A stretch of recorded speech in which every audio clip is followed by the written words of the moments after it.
네, 안녕하십니까. 오늘은 지난 시간에 의병 활동을 통해서 우리나라의 주권을 빼앗기지 않으려는 노력에 비교해서 글이나 혹은 우리 실력을 키워서 일본에 대한 침략에 방어하는 그런 모습을 보이는 애국개몽운동에 대해서 한번 배워보도록 하겠습니다.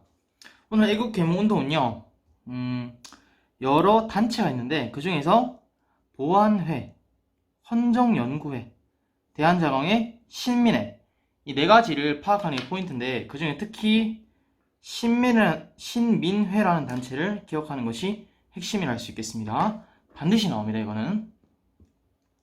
그래서 이 애국개몽운동을 볼 건데 그러면 이 애국개몽운동은 뭔데? 갑자기 왜 튀어나왔는데? 라고 보면요. 사회진화론의 영향이라는 것이 있습니다.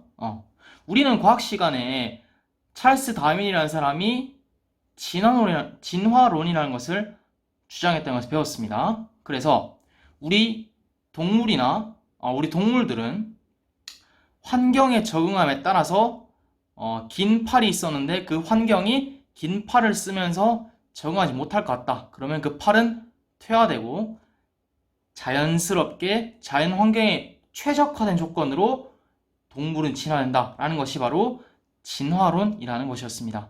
그런데 이것이 있었는데 유럽의 18에서 19세기에 이르면은 제국주의라는 것이 등장하는데 이때 다윈의 진화론을 스펜서라는 영국 학자가 변형을 시킵니다. 그래서 동물과 같이 인간이나 국가라는 존재도 역시 진화하는 것과 똑같다. 말하자면 적자 생존, 강력한 개체가 약한 소수의 개체를 잡아먹으면서 성장하는 것은 굉장히 당연하고 자연의 섭리다.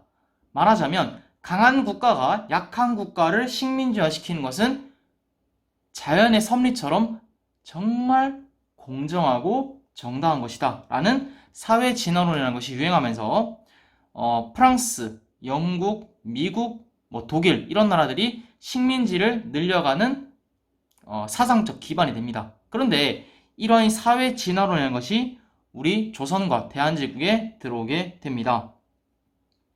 그러면서 이 사회가 진화하려면 말하자면 국가나 인간들이 발전하기 위해서는 실력을 양성해야 된다. 그래서 이 실력 양성을 통해서 우리의 국권을 지켜야 된다라는 주장이 대두하게 됩니다.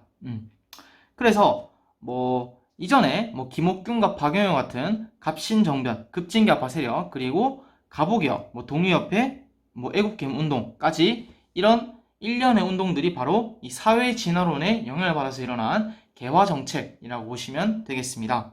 자, 구체적인 활동을 보시면요. 총 4개의 단체가 있습니다. 굉장히 많은 단체가 있는데 4개 정도로 압축할 수가 있겠습니다. 첫 번째, 보안회의입니다. 이 보안회라는 것은 풀네임은 보국안민회입니다. 말하자면 나라를 지키고 백성들을 편안하게 하자는 모임, 조직입니다.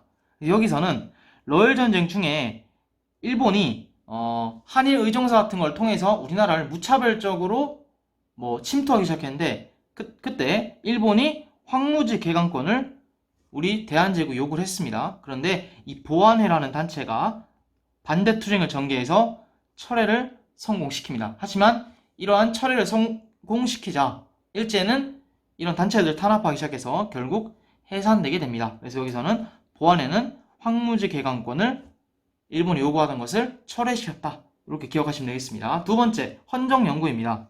여기서 말하는 헌은 헌자입니다. 법치주의를 하는 연구회인데 여기는 독립협회를 계승해서 의회 설립을 통한 입헌 군주제 수립 목표로 했습니다. 그래서 이 고종 황제가 정치를 하다 보니까 아무래도 서양 열강과는 다른 정치 체제다. 말하자면 한 명이 모든 걸 할 수는 없다. 많은 사람들이 동등한 입장에서 결정하는 그런 결과가 가장 공정하고 효율적인 제도다라는 판단을 통해서 입헌군주제를 수립하고자 했다라고 보시면 되겠습니다. 세 번째, 대한자강회인데요. 이 대한자강회는 을사늑약 이후에 우리나라의 외교권이 빼앗기자 국권수호 운동을 전개를 합니다. 그래서 교육을 하자, 산업을 키우자 하다가 고종이 헤이그 특사를 보낸 다음에 일본에 강제로 퇴위될 위기에 처하자 이 고종 퇴위 반대 운동을 벌이다가 해산하게 됩니다. 그리고 이 대한자광이라는 것은 뭐 대한자광의 월보라는 뭐 이런 잡지도 발간하게 되고요. 전국에 회원들이 굉장히 많았습니다. 그리고 마지막으로 이 신민회라는 조직이 있는데요. 가장 규모가 컸고요. 활동 내용도 많았고, 그리고 우리가 지금 볼 수 있는 활동사적 의의가 큽니다. 말하자면 이 신민회라는 곳은 이전에 있었던 의병활동과 같은 무장독립투쟁 이런 노선도 있었고요. 그리고 오늘 배우고 있는 애국계몽운동, 말하자면 실력 양성운동을 표방하는 두 가지의 독립운동의 흐름이 있었다고 볼 수 있겠습니다. 그래서 뭐 조직은 만창호, 양기탁, 신철 이런 여러 애국지사가 만들어졌는데 이 보안의 헌정연구의 대한자광과는 다르게 비밀 결사였습니다. 그래서 이 회의장에 모이면은 자기 양옆에 있는 사람 말고는 누군지 이름도 모르고요, 얼굴도 모릅니다. 그래서 만약에 이 신민의 회원이 뭐 일본 경찰에 잡혀갔을 경우에 아무리 고문을 해도 아무리 혹독한 뭐 처우를 해줘도 그 회원을 알아낼 수는 없습니다. 왜냐? 모르기 때문에. 이들의 목표는 당연히 국권 회복입니다. 외교권 회복하는 것이고요. 그리고 공화 정치의 근대 국가를 수립하는 것입니다. 말하자면 더 이상 왕이 존재하지 않는 여러 국민들이 국가의 주인이 되는 그런 공화 정치를 수립하고자 했습니다. 이 가장 큰 차이고요. 그 다음에 활동은 아까 전에 말했듯이 실력 강성 운동의 방향도 있었지만 무장투쟁에 대한 방향도 있었습니다. 그래서 실력 강성을 통해서 뭐 대성학교, 모성학교 이런 학교를 세우기도 하고요. 산업 육성을 위해서 도자기 회사, 자기 회사, 그리고 도서관이었던 태극서관 이런 것을 운영하기도 합니다. 그리고 국외 독립운동 기지를 건설하는데 우리가 봉오동 전투라는 영화가 얼마 전에 상영이 됐었고요. 흥행을 했습니다. 그런데 이런 봉오동 전투에 참여하는 홍범도의 대한독립군, 그리고 뭐 안무의 도덕부군, 안무의 국민회군 이런 여러 독립운동 단체는 바로 이 신민회가 이전에 삼원보라는 곳에서 우리 한국인들이 사는 많은 말하자면 마을을 건립합니다. 그래서 여기서 삼원보라는 곳에서 많은 독립군이 양성했었기 때문에 바로 봉오동 전투나 청산리 전투에서 우리 독립군들이 많이 양성되어서 활동할 수 있었던 계기를 만든 것이 바로 이 신민회를 할 수 있겠습니다. 그래서 가장 굉장히 중요하고요. 빈출됩니다.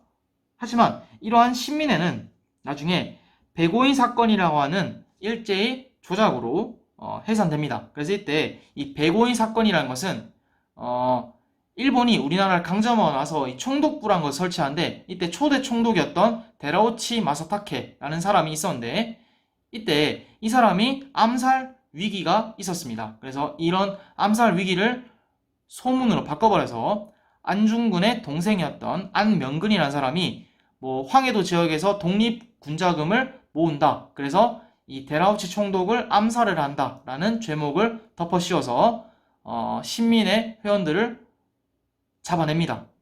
그래서 모두 구속시켜 보니까 총 105명이 됐다 해서 105인 사건이라 합니다. 그래서 1911년에 이 신민이라는 조직은 결국 발각되어서 해산하게 됩니다.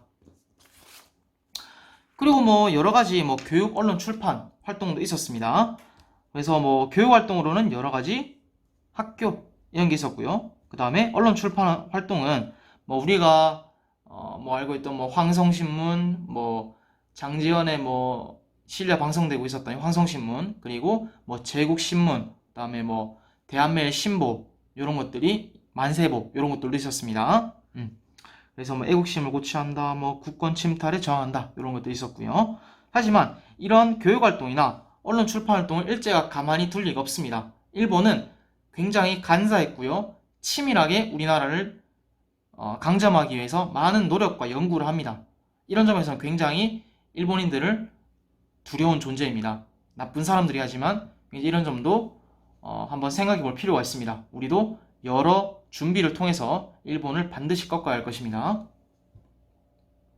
좀 개인적인 사설이 길었네요. 그래서 일제가 탄압을 하는데 사립학교법을 제정합니다. 그래서 여러 수천 학급의 사립학교가 있었는데 이 사립학교를 강제로 해산시키고요. 그리고 신문지법, 보안법 이런 것들을 통해서 뭐 신문 기사를 낼 때는 일본 관원들이 보고 나서 검열한다. 말하자면 일본에 해가 되는 내용이 있으면 출판이 되지 못하고 바로 기사가 사전에 삭제됩니다.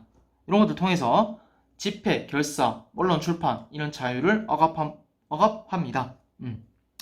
그래서 뭐 이런 애국 계몽 운동이 있었는데 의의와 한계가 동시에 존재합니다.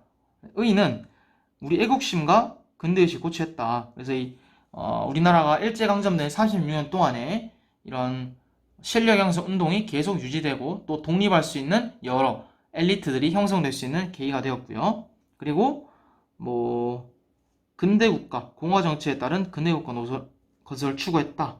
그리고 이념과 노선을 제시했다. 이런 것도 있는데 한계는 이 사회 진화론을 신봉합니다. 말하자면 적자 생존, 그 다음에 하등한 것은, 그러니까 열등한 것은 우등한 것, 말하자면 좋은 것들의 희생양이 되어야 한다라는 이런 사회 진화론 신봉이기 때문에 경제적, 문화적 실력 양성을 주력했습니다. 또한 일본의 지배를 인정합니다. 왜냐? 일본은 강력한 나라고 이 대한제국은 약했던 나라이기 때문에 이 강한 나라에 약한 나라가 잡아먹히는 것은 굉장히 자연의 이치와 가깝다. 그래서 이런 일본의 강점을 인정하고요. 그리고 이런 일제의 지배 하에서 나중에 독립운동을 하게 됨으로써 많은 비판을 받기도 합니다. 그래서 이런 일본에게 자치권을 얻자는 자치론의 기본이 배경이 되기도 합니다. 그리고요, 뭐 이런 의병전쟁과 지난 시간에 했던 이 의병전쟁과 애국개명운동을 비교하면은 의병전쟁은 유생층과 농민 중심이었고요. 성격은 무장투쟁이었습니다. 총칼로 독립을 획득하자. 그 다음에 정책, 그러니까 새롭게 독립한 주권 회복한 우리나라는 어떤 모습인가 보면은 전제군주제, 말하자면 어려운 말로 복벽이랍니다. 임금벽자인데 다시 임금을 세우는 주의, 복벽주의 이런 걸 했고요. 애국개몽운동은 도시민, 지식인 중심이었고요.